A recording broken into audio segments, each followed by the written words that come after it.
거대한 탄소 중립의 과제에 직면해서 그러면 이 순환 경제와는 이것이 어떻게 연결될 수 있을 것이냐 라고 하는 것인데요. 자, 일단은 탄소 중립으로 가기 위해서는 온실가스 배출을 줄여야 되는 것이고, 온실가스 배출의 주범이 화석 연료잖아요. 그러니까 화석 연료가 에너지로 사용되는 것을 줄여야 되는 것이죠.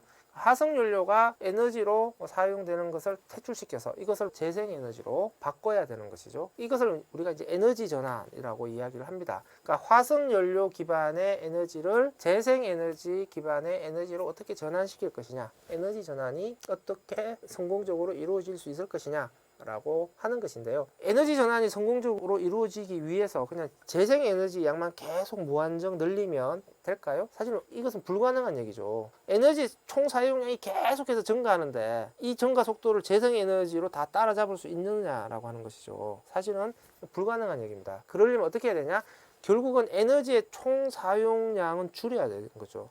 에너지의 총 사용량은 줄여가는 과정 속에서 재생에너지 비율을 늘려야 결국은 에너지 전환이 성공할 수 있는 거잖아요. 그러면 에너지의 총 사용량을 줄이기 위해서 무엇을 해야 될 것이냐 라고 하는 것인데, 여기에서 순환경제가 할 수 있는 역할이 나오게 됩니다. 즉 천연 원료에 기반한 생산 시스템이 아니라 재생 원료에 기반한 생산 시스템으로 가야만 생산 공정에서 사용되는 온실가스의 양을 줄일 수 있다 라고 하는 것이죠.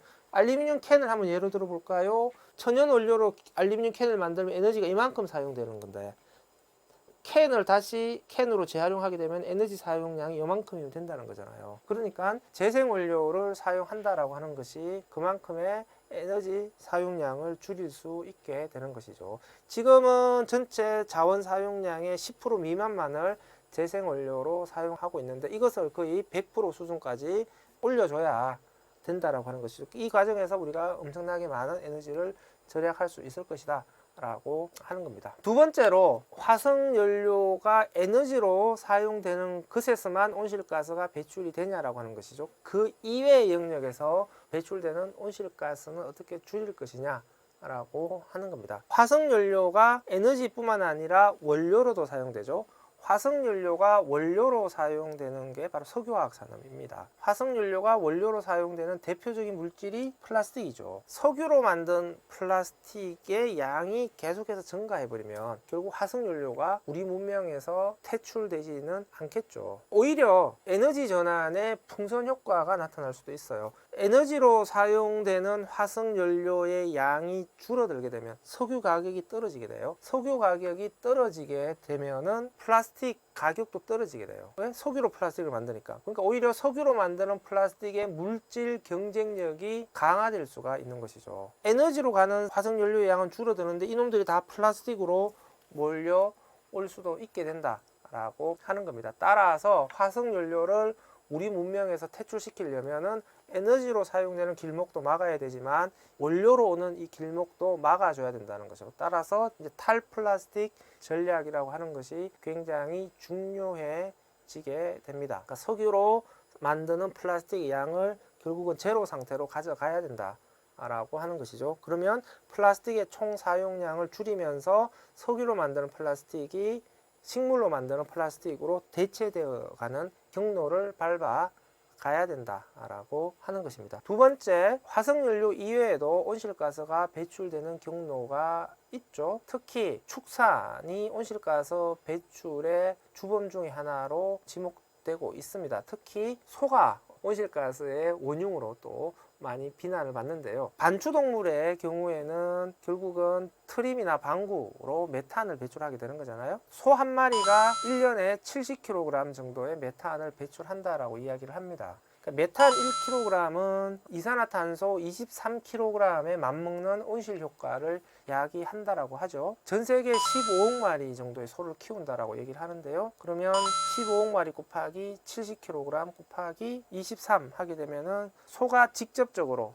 트림이나 방구를 통해서 배출되는 이산화탄소의 양이 산정이 될 텐데 약 한 24억 톤 정도가 나옵니다. 이렇게 계산하면 우리나라가 1년에 배출하는 온실가스 양이 7억 톤이라고 얘기했는데요. 이 소가 직접적으로 이렇게 배출되는 온실가스 양이 우리나라가 1년에 배출하는 온실가스 양보다 3배 이상 높다라고 하는 거잖아요. 그 외에도 이 축산을 통해서 배출되는 축산 분뇨 로 인해서 배출되는 온실가스의 양도 있는 것이고요. 가축을 키우기 위해서 결국 곡물 사료를 먹여야 되잖아요. 이 곡물 사료를 재배하고 가공해서 먹이는 과정에서 배출되는 또 온실가스의 양이 있습니다. 그러니까 이 축산을 통해서 직간접적으로 배출되는 온실가스의 양을 감안하면 현재의 우리의 고기 소비 를 그대로 유지할 경우에 온실가스 양을 줄이는데 한계가 있을 수밖에 없다라고 하는 겁니다. 지금 점점 더 경제가 성장하면서 중산층의 수요가 늘어나면서 그동안 고기를 많이 소비하지 않았던 아시아, 아프리카 국가 지역에서의 또 고기, 특히 소고기 소비량이 급속도로 증가하고 있습니다. 이렇게 되면은 지금 소고기 소비량이 앞으로 계속 더 증가하게 될 거고 축산으로 인한 온실가스 배출도 증가할 수밖에 없습니다. 그래서 이 흐름들을 우리가 어떻게 통제할 거냐라고 하는 것들이 또 관건이 되겠죠. 또 그 외에도 보게 되면은 시멘트라든지 철강의 생산 공정에서도 온실가스가 많이 배출된다고 합니다. 특히 시멘트 같은 경우에는 석회석을 주 원료로 하잖아요. 석회석이 CaCO3라고 하죠. 탄산칼슘인데요. CaCO3에서 CO2를 떼내서 CaO를 만드는 과정이 시멘트 제조 공정입니다. 그러니까 시멘트라고 하는 것은 석회석에서 이산화탄소를 떼내어서 대기 중으로 날려보내는 공정이죠. 이것을 시멘트의 탈탄소 공정이라고 이야기를 합니다. 다음에 철강의 경우에는 철강석이 FeO라고 얘기하는데요. 그러니까 산소가 붙어 있어요, 철에. 이 산소를 떼내는 공정이 철강석에서 철을 만드는 공정이라고 합니다. 그러니까 철강석에 붙어 있는 산소를 어떻게 떼내느냐, 코크스라고 하는 이제 탄소를 집어넣어서 이 탄소가 산소하고 붙어서 CO2로 날아가는 공정인 거죠. 이것을 철강석에서의 환원 공정이라고 얘기를 합니다. 그러니까 현재의 시멘트 제조 공정이나 철강 생산 공정 자체가 화석 연료가 아니더라도 온실가스를 배출하는 공정이다라고 하는 것이죠. 그러니까 현재와 같이 시멘트를 계속 생산해서 소비하는 구조, 그다음에 철광석에서 철을 만들어서 소비하는 이런 구조들이 계속해서 지속된다라고 한다면 온실가스 배출량을 줄이기에 한계가 있는 것이죠. 그래서 이런 것들을 천연 원료가 아니라 재생 원료로 전환하는 공정을 통해서 생산 영역에서의 온실가스 배출을 줄여 나가야 된다라고 하는 겁니다. 두 번째, 이제 성공적인 에너지 전환은 또 다른 쓰레기 문제를 이야기를 합니다. 전기차 시대의 폐 배터리 문제라든지, 그다음에 태양광의 폐패널 문제, 풍력 발전기에서 발생되는 쓰레기 문제 등과 같은 새로운 쓰레기가 발생을 하게 되는 것이고요. 석유로 만든 플라스틱을 식물로 만드는 플라스틱으로 대체를 하게 되면은 식물 원료 조달의 문제가 발생을 하게 됩니다. 지금 풍력 발전기 날개 같은 경우에는 현재로서는 재활용이 되지 않아서 잘라서 이렇게 매립을 하고 있다고 하는데요. 만약에 풍력 발전기 날개가 계속해서 증가할 것이라면 이 풍력 발전기 날개 같은 것도 어떻게 다시 재활용해서 순환시키는 구조로 갈 거냐라고 하는 과제가 나오게 되겠고요. 전기자동차 폐배터리도 앞으로 이 기하급수적으로 엄청나게 증가하게 될 텐데 이런 전기자동차의 폐배터리도 어떻게 순환시킬 것이냐, 그래서 그 리튬 강산 개발을 어떻게 줄일 거냐라고 하는 것도 과제가 될 겁니다. 다음에 석유로 만든 플라스틱을 식물로 만든 플라스틱 전환한다라고 했을 때 이 식물 원료를 어떻게 조달할 거냐, 쉽게 그냥 단순 계산하면 현재 4억 톤 정도의 플라스틱을 생산하는데 이것을 석유가 아니라 옥수수로 다 대체하자 라고 하게 되면은 현재 전 세계 생산되는 옥수수의 70%를 플라스틱 만드는 데 다 집어넣어야 돼요. 이게 가능할 거냐라고 하는 것이죠. 우리가 먹는 식량은 어떻게 할 것이며 가축이 먹는 사료는 어떻게 할 거냐, 소는 누가 키우냐, 뭐 이렇게 얘기가 나올 수가 있을 텐데요. 화석 연료를 대체해서 바이오 원료 시스템으로 가자라고 하게 되면 당연히 바이오 원료를 어떻게 조달할 거냐. 그 바이오 원료라고 하는 게 결국은 식물 원료잖아요. 그 생태계를 파괴해야 되는 문제와 직접적으로 연결되니까 또 다른 문제가 발생하는 것이죠. 그 생태계 파괴를 최소화시키려면 이제 GMO 같은 게 대두되는 것이죠. GMO와 손을 잡자라고 하는 얘기가 나올 수밖에 없는 것이죠. 환경의 입장에서 보게 되면은